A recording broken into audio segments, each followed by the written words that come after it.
Keith Richards, the iconic guitarist and co-founder of the Rolling Stones, is as famous for his sharp tongue as he is for his legendary riffs. Over the decades, Richards has never shied away from voicing his opinions, no matter how controversial or brutally honest they may be. His critiques often stem from his deep reverence for authentic, raw music, and his disdain for anything he perceives as pretentious, overproduced, or lacking in soul. Richards' unfiltered commentary has sparked debates, offended fans, and even led to public feuds with some of the biggest names in the industry. In this video, we explore 6 notable instances where Keith Richards openly criticized fellow musicians, revealing his unwavering commitment to musical integrity and his disdain for anything he considers phony or self-indulgent. Number 6. Oasis. Unprofessional and derivative. Keith Richards' tough love critique. Keith Richards has never been one to mince words,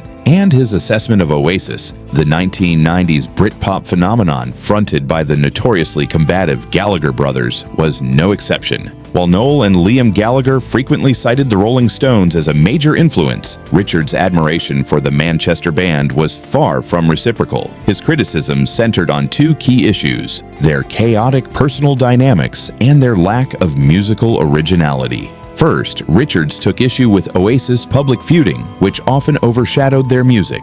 The Gallagher brothers' infamous fights, both on and off stage, struck Richards as unprofessional and antithetical to the spirit of collaboration that defined his own career with the Stones. To Richards, a band's longevity depended on mutual respect, even amid creative differences. Oasis's implosion in 2009 after years of infighting only reinforced his belief that their drama was a distraction from the music itself. Second, and more crucially, Richards dismissed Oasis's sound as derivative. While he acknowledged their knack for crafting anthemic hooks, he argued that their music leaned too heavily on Stones-esque riffs and Beatles-inspired melodies without offering enough innovation. Tracks like Cigarettes and Alcohol, which borrowed openly from T-Rex and Slade, and Whatever, with its orchestral nods to the Beatles, exemplified what Richards saw as a lack of originality. In his view, great artists didn't just recycle the past, they reinvented it. Still, Richards' critiques weren't entirely dismissive. He shared a few lighthearted exchanges with Noel Gallagher, including a playful debate over whether Mick Jagger or Liam Gallagher was the better frontman. Beneath the bluntness, Richards' remarks carried a hint of tough love, a rock legend's challenge to the next generation to aim higher. After all, if Oasis had truly been talentless, Richards wouldn't have bothered criticizing them at all. His words were a backhanded compliment. They had potential, but they could have been so much more. Number 5. Black Sabbath and heavy metal, better suited for comedy.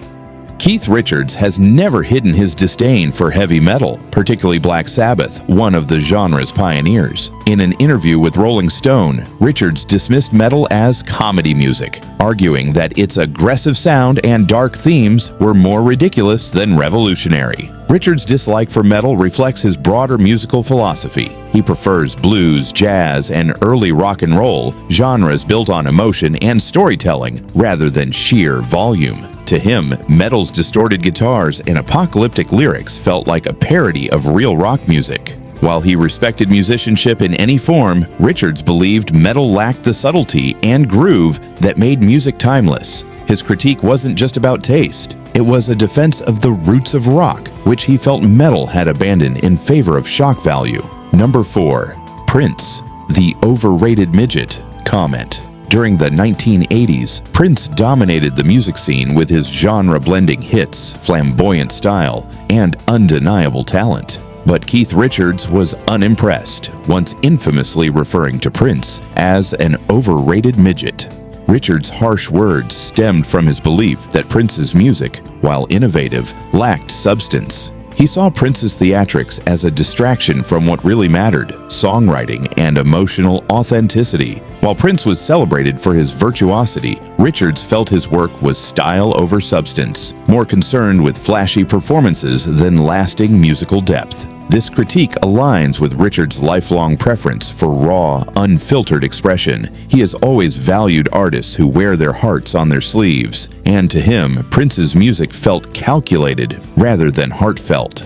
Number 3. Led Zeppelin. hinky hollow. Despite their talent, Led Zeppelin is one of the most influential rock bands of all time, known for their powerful riffs, thunderous drums, and Robert Plant's soaring vocals.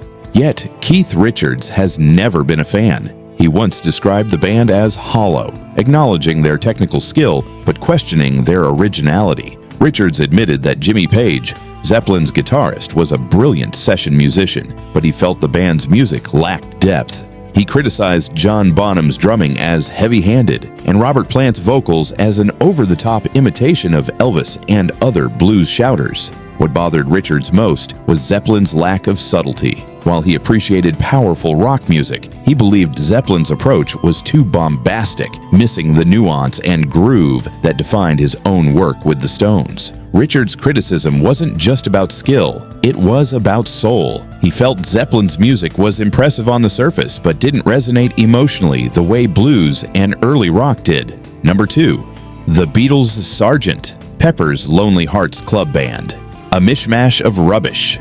Few albums in rock history are as revered as the Beatles' Sgt. Pepper's Lonely Hearts Club Band. Praised for its innovation, production, and cultural impact, the album is often cited as one of the greatest of all time. But Keith Richards has never been one to follow popular opinion.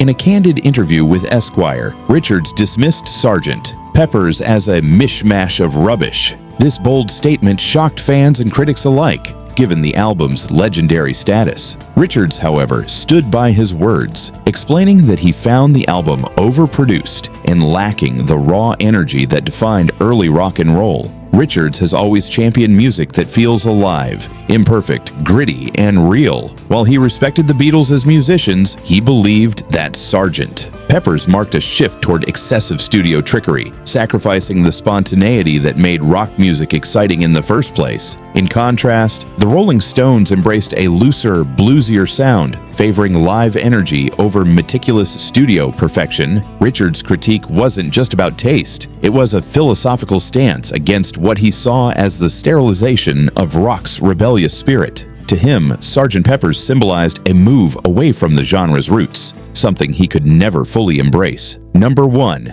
Elton John, A Memorial Gone. Wrong.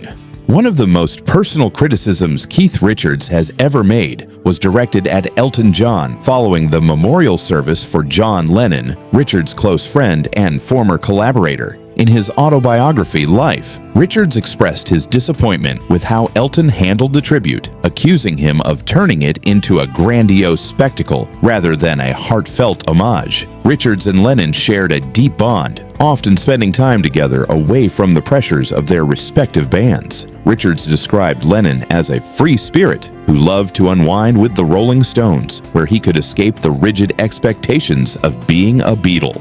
To Richards, Lennon was more than just a musical genius. He was a kindred spirit who valued authenticity above all else. When Elton John organized Lennon's memorial, Richards felt it was more about Elton's flamboyant persona than honoring Lennon's memory. He criticized the event for its excessive theatrics, arguing that Lennon would have preferred something more intimate and sincere. Richards' disdain wasn't just about the memorial itself. It was about what he saw as a betrayal of Lennon's true nature. In interviews, Richards elaborated on his friendship with Lennon, recalling nights when Lennon would visit his home just to be one of the Stones for a while. These personal memories made Elton's perceived grandstanding even more offensive to Richards, who believed that true tribute should come from the heart, not from a desire for public attention. The philosophy behind the criticism. Keith Richards' harsh words aren't just about tearing others down. They're about defending what he believes makes music real. He values authenticity, creativity, and emotional honesty, and he has no patience for anything he sees as fake or self-indulgent. His critiques, while controversial, come from a lifelong passion for music's purest forms. Whether you agree with him or not, Richards' unfiltered honesty is a testament to his legendary status. A man who has lived rock and roll to its fullest and refuses to compromise his standards. Love him or hate him, Keith Richards remains one of the most unapologetically genuine figures in music history.